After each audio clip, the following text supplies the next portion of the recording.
I'm Sebastian Attard. I'm a Jiu-Jitsu black belt and a two-time world silver medalist. I'm here with PALADIN today to talk about the top 5 Jiu-Jitsu mistakes. Number 1, going to training without a focus. Going into a training session, you always want to have a plan of sorts when it comes to training. Anytime you don't have a plan, there's going to be so much variables to consider. And the best way to come up with a plan is very, very simple. Come into your training session and do some rounds in a particular position that you're interested in. Get some data, gather some information from that round, and then go home. And when you go home, you can have a look at the resources online on that position. There's so many resources you can find on YouTube, something for free. Look at those resources and see what you did wrong. I promise you're gonna have so many moments where you're like, oh my gosh, I could have done this, I could have done that. Go back to your session now with a plan to apply the techniques you didn't apply last time. Making sure you have a plan every single session is something I've seen at the highest level work. All the highest performers in Jiu-Jitsu always have a plan for every session, and the people who get left behind often don't have a plan. They just come in, they see every position 1,000 times, they don't really get specific, and they get left behind.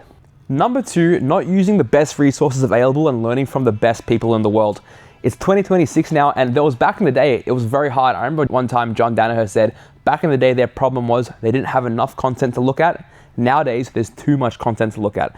Really finding the highest level people in the world and learning from them. There's so many ways you can learn. There's free YouTube videos out there. There's so many instructionals. You can find them on the PALADIN website, or you can go to BJJ Fanatics. There's personal coaches like what I offer on school or Patreons. A million ways you can go and learn from the best people in the world. There's no reason in 2026 to have to figure it out for yourself or just learn from the people in your hometown.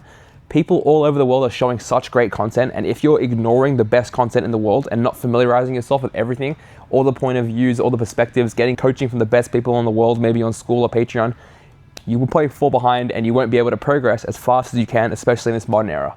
Number 3, fully retiring from Jiu-Jitsu for a period of time when they're injured. This is a massive way you can fall behind, and it's a mistake I made when I was a white belt. I got injured, I popped my ankle messing around with my friends. And I just took an 8-week break. I didn't look at any jiu-jitsu, nothing. And I swear to God, it still holds me back today. That 8 weeks, I would be 8 weeks ahead right now if I hadn't done that. Using the time off to not only rest your body and rest your mind, but learn how to think about jiu-jitsu. One great thing I learned from John Danaher is that your training session doesn't end when you stop moving. It ends when you stop thinking. And just because you physically can't move anymore doesn't mean your mind is turned into rubbish. Your mind is still active. You can use your mind for so many things. And just like the previous aspects where we looked at, learning from the best people in the world. Just because you're injured doesn't mean you can't go learn from those people, get coached online, or watch the resources available to you. Using those resources to their maximum potential, even when you're injured, can make a massive difference. And you might even feel like you improve faster just when you're injured because of the focused online learning you're doing. Number 4, not utilizing specific training enough. There's 10 million positions in Jiu-Jitsu, and every single one is highly complex and unique. Going to training and grazing over all the positions in an open round, you're never gonna, 1, remember the mistakes enough to get better, and 2, you're just gonna leave the session and have no idea what happened. I really think Jiu-Jitsu gets boiled down in progress to 2 things. 1, familiarizing yourself with all the techniques, like we said before with the instructional material, and 2, mitigating how many mistakes that you make. You can't remember the specific mistakes you made if you aren't doing positional rounds in a specific position. Because when you get specific, you'll repeat the same mistakes and they'll become more apparent to you. So chaining together, not only using the best resources you can, but making sure you're not repeating mistakes by doing positional rounds and spending a lot of time in one position to progress faster. The easiest way to get good at jiu-jitsu, and especially fast, when people want to speed track their progress, how can you do that? Is by spending more time in one position. Because there's so many positions in jiu-jitsu, you can become a specialist very, very fast in one position simply by spending more time there than someone else would. So although someone may have trained for 10 years and grazed over every single position, because you spent 6 months honing in on one spot, maybe 6 months is even a long time, 3 months, you could spend working on one thing, it'll make a massive difference. I remember once I was a blue belt, and I was competing against black belts, and all I had done was positional rounds from K-guard into the leg locks. I did 50-50 positional round every single day when I was a blue belt, and all I did was K-guard. I had a competition, it was only brown and black belts, and I was just a blue belt, and I submit every single person just with that one exchange. I would go to K-guard, I would flip to the backside 50-50, just like Lock and Giles did at ADCC, and I would heel hook them.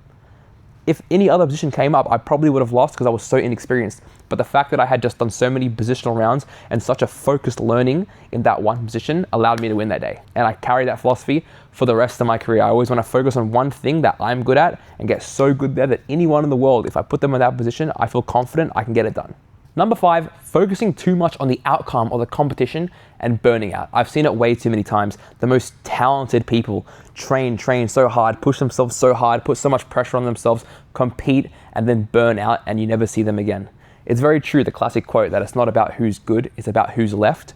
This is very true. And you don't want to be someone who gets burned out and leaves jiu-jitsu just because of mental struggles you put on yourself, or too much mental barriers and too much hierarchies in your mind.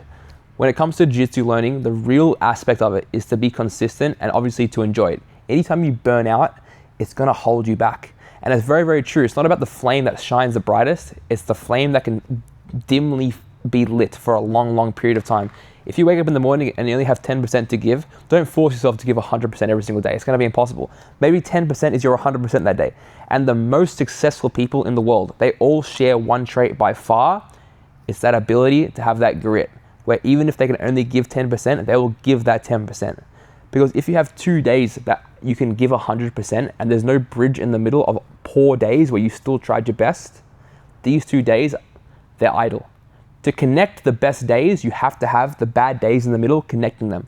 This is a massive aspect, and if you can really make sure that you show up every single day, whether you like it or not, and if you can only give 10%, giving 10%, knowing that maybe tomorrow you'll be able to give 20, take that risk or take that consideration, go into training, and you'll get the reps that you need.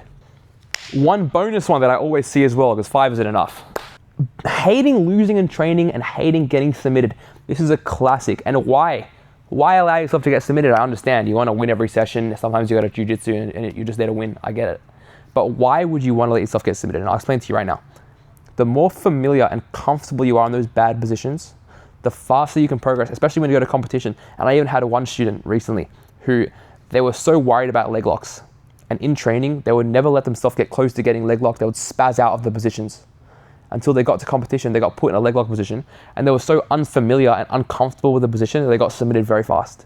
In opposed to someone else who plays deep in those submissions, allows himself to get submitted, learn from that mistake and go back and correct it.